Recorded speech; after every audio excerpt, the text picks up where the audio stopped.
Sa sikat ng araw na nag-aalanganin, pagod na balikat sa bawat gawain, maghahanap buhay kahit anong klaseng trabaho.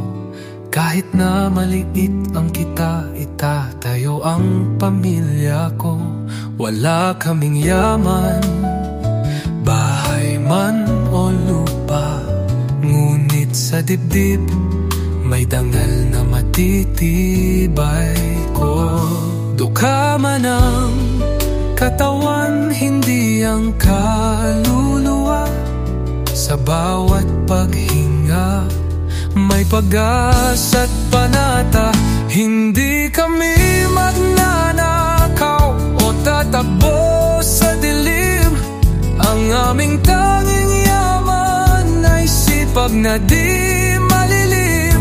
Mga payak na yapak sa kalsadang sementado, pero malinis ang hangarin, puso'y Pilipino.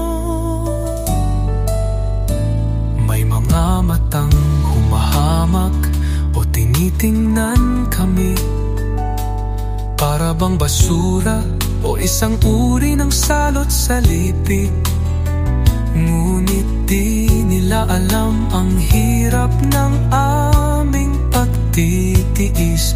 Sa gutom na tinitiis, may ngiting sadyang matamis. Kahit lumamang damit, hindi yan basihan ng aming pagkatao. Ang halaga ng tao, hindi sa material na bagay nakatayo. O ganong katawan, hindi ang kaluluwa. Sa bawat paghinga may pag-asa't panata. Hindi kami magnanakaw o tatakbo sa dilim. Ang aming tanging yaman ay sipag na di malilim.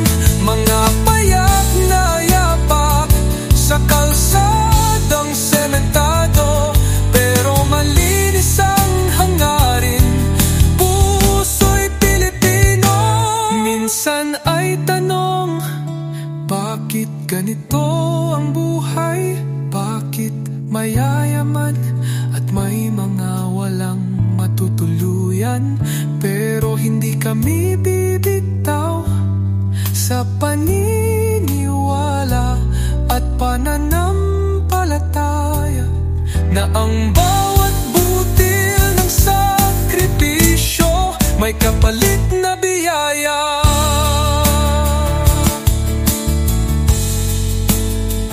Sa aming payak na hapag may pagmamahalan.